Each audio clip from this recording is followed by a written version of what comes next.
প্রিয় দেশবাসী, ভাই ও বোনেরা, আসসালামু আলাইকুম। আজ দুঃখ ভারাক্রান্ত মন নিয়ে আপনাদের সামনে এসেছি। বাংলাদেশের সার্বিক পরিস্থিতি আমাদের সকলকে ব্যথিত করে চলেছে। চারপাশের বাতাস ভারী হয়ে উঠেছে। শ্বাসরুদ্ধকর পরিস্থিতিতে দেশের জনগণ হাঁসফাঁস করছে। আজ দেশের জনগণের সামনে একটি প্রশ্ন: বাংলাদেশ কোথায় গিয়ে দাঁড়িয়ে আছে? কোন দিকে যাচ্ছে? দেশি বিদেশি ষড়যন্ত্রের মাধ্যমে জননেত্রী, সফল রাষ্ট্রনায়ক শেখ হাসিনার নেতৃত্বে পরিচালিত সরকারের হটানোর মাধ্যমে বাংলাদেশ তার গতিমুখ হারিয়েছে। আর্থ সামাজিক ও অর্থনৈতিক অগ্রগতিতে আন্তর্জাতিক পরিমণ্ডলে বারংবার প্রশংসিত বাংলাদেশ আজ অস্থিতিশীলতার চোরাবালিতে ডুবে গেছে। আজকের বাংলাদেশের সবকিছুর চেয়ে বোধহয় মানুষের জীবনের দামটাই কম। এটা শুরু শিক্ষার্থীদের আন্দোলনের আড়ালে মেটিকুলাস ডিজাইন করে শিক্ষার্থী ও হাজার হাজার পুলিশ বাহিনীর সদস্যদের হত্যা করে একটি নির্বাচিত গণতান্ত্রিক সরকারকে হটানো হয়। এরপর ডক্টর মোহাম্মদ ইউনূসের নেতৃত্বে একটি গোষ্ঠী অবৈধ ও অসাংবিধানিক ভাবে ক্ষমতা দখল করে। এই অবৈধ দখলদার গোষ্ঠীর প্রত্যক্ষ মদদে একটি খনি গোষ্ঠী লুটেরা নির্বিচারে আওয়ামী লীগের নেতা কর্মীদের উপর হামলা চালায়। তাদের বাড়িঘর, ব্যবসা প্রতিষ্ঠানে হামলা, ভাঙচুর, লুটপাট ও অগ্নিসংযোগ চালায়। হাজার হাজার আওয়ামী লীগের নেতা কর্মীদের হত্যা করা হয়। পাশাপাশি রাষ্ট্রযন্ত্রকে ব্যবহার করে বাংলাদেশ আওয়ামী লীগ সহ মুক্তিযুদ্ধের পক্ষ শক্তির প্রগতিশীল মানুষদের উপর অবর্ণনীয় দমন পীড়ন, নিপীড়ন, নির্যাতন চালিয়ে যাচ্ছে। বঙ্গবন্ধু কন্যা জননেত্রী শেখ হাসিনা ও আওয়ামী লীগের নেতাকর্মী এবং কেন্দ্রীয় 14 দল সহ প্রগতিশীল চিন্তা চেতনার ব্যক্তিদের বিরুদ্ধে মিথ্যা, বানোয়াট, ভিত্তিহীন ও মন গড়া রাজনৈতিক হয়রানিমূলক হত্যা মামলা দেওয়া হয়েছে। সেই সব মৃতদের অনেকেই জীবিত আছে। টাকার প্রলোভন দেখে মামলার বাদী বানানোর পরিকল্পিত কৌশলের গোমরও ফাঁস হয়েছে। এই অবৈধ দখলদার সরকার রাজনৈতিকভাবে উদ্দেশ্য প্রণোদিত হয়ে প্রহসনমূলক বিচারের মাধ্যমে বঙ্গবন্ধু কন্যা, সফল রাষ্ট্রনায়ক, সফল প্রধানমন্ত্রী শেখ হাসিনাকে যে ফাঁসি দেওয়ার সিদ্ধান্ত নিয়েছে তাও ইতিমধ্যে প্রমাণিত। বাদ বিচারহীনভাবে চলছে গণগ্রেপ্তার। মব সন্ত্রাসের মতো অভিনব এক ত্রাসের উপাদানের সাক্ষী হয়েছে বাংলাদেশ। এই অবৈধ দখলদার সরকারের বিরুদ্ধে কেউ কথা বললেই তার উপর অত্যাচারের খড়গ নেমে আসে। সনাতনী ধর্মাবলম্বী, বৌদ্ধ, খ্রিস্টান সহ অন্যান্য সম্প্রদায় ও জাতিগোষ্ঠীর বাড়িঘর, ব্যবসা প্রতিষ্ঠান ও ধর্মীয় প্রতিষ্ঠান এবং তাদের উপর গণহত্যা চালানো হচ্ছে। আওয়ামী লীগের নেতাকর্মী সহ এসব হত্যাকাণ্ডের শিকার হওয়া পরিবারের সদস্যদের বিচার চাওয়ার অধিকারটাও কেড়ে নেওয়া হয়েছে। মহান মুক্তিযুদ্ধের মাধ্যমে প্রতিষ্ঠিত বাংলাদেশের বৈচিত্র্যময় ও সমন্বয় সমাজকে ধ্বংস করে সাম্প্রদায়িক সম্প্রীতিকে গভীর সংকটে ফেলে দিয়েছে এই সরকার। বাংলাদেশের অগ্রযাত্রার অভিমুখ বদল করে একাত্মবাদিতা কায়েম করার লক্ষ্যে সাম্প্রদায়িক শক্তিকে পরিপুষ্ট করা হচ্ছে। বাংলাদেশের জন্মের ইতিহাস মুছে ফেলার পায়তারা করা হচ্ছে।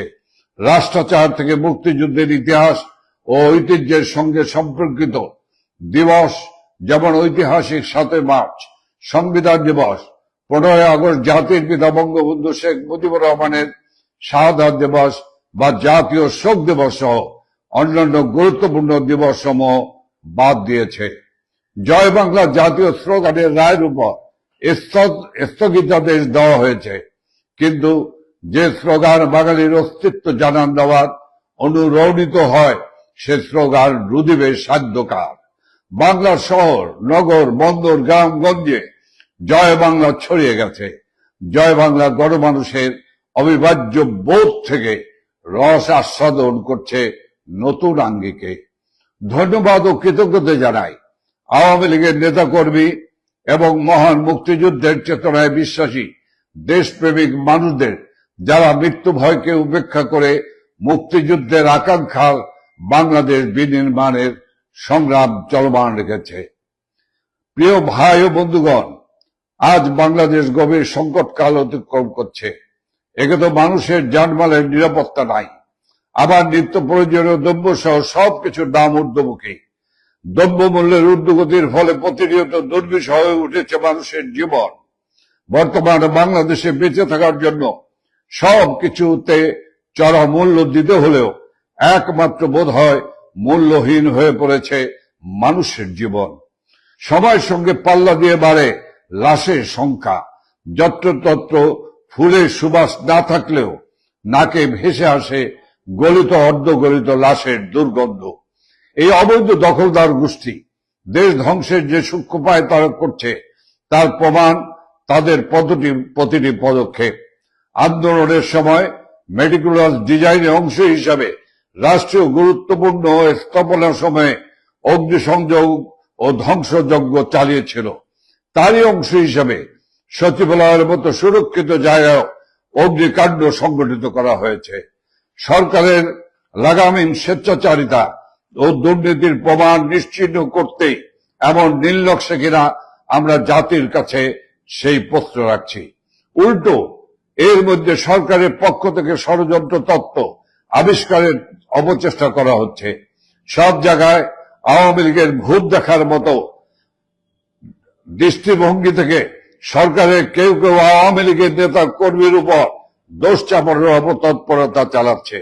অথচ আওয়ামী লীগের নেতা কর্মীদের যেখানে বাড়িতে থাকতে দেওয়া হচ্ছে না, রাজপথে নামতে দেওয়া হচ্ছে না, মব সর্দার বা বিভিন্ন দলের ক্যাডার ও সন্ত্রাস বাহিনী লেলিয়ে দিয়ে বাদ বিচারহীন ভাবে যাদের জীবন কেড়ে নেওয়া হচ্ছে, তারা সচিবালয়ের মতো সংরক্ষিত এলাকায় প্রবেশের সুযোগ পাবে, এ ধরনের কথা বলা বাতুলতার সামিল।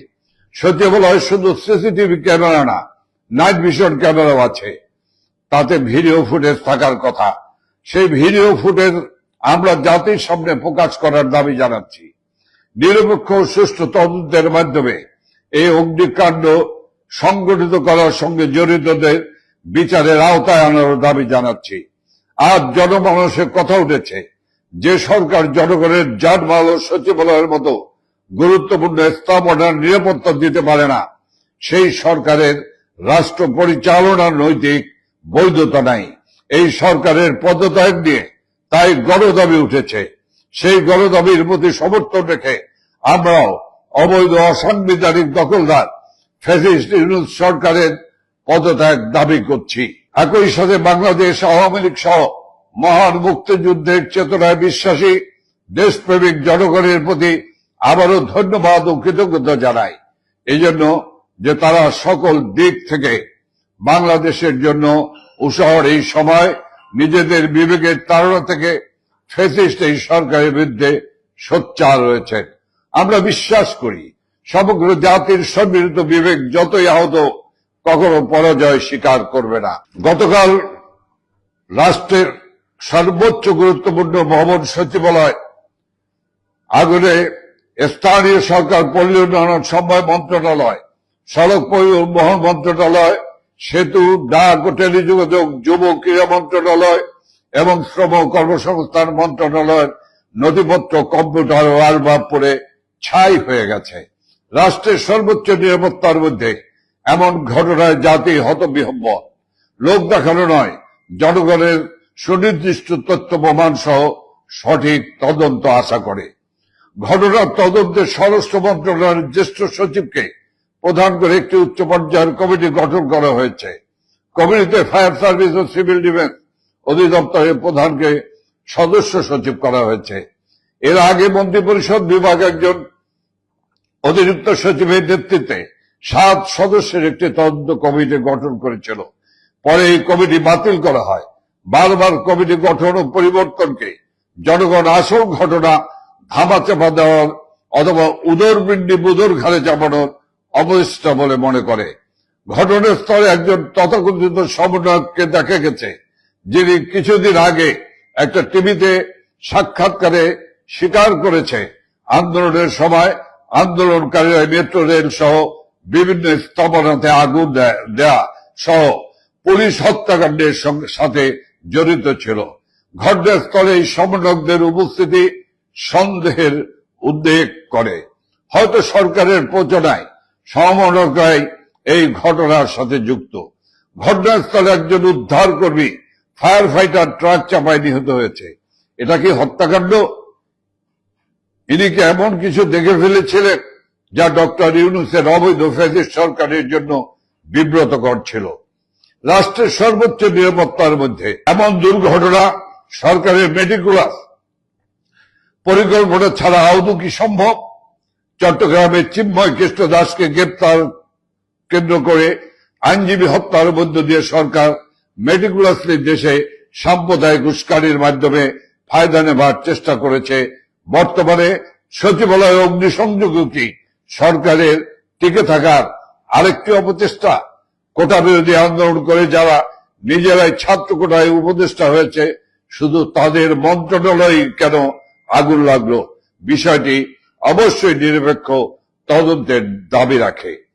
দ্রব্যমূল্যের সীমাহীন ঊর্ধ্বগতি, লোডশেডিং, ডলারের লাগাম ছাড়া দাম, একের পর এক শিল্প কারখানা ও বিভিন্ন প্রতিষ্ঠান বন্ধে বেকারত্বের কারণে জনগণের যে অসহায়ত্ব, সরকারের সেসব বিষয়ে কোনো নজর নেই।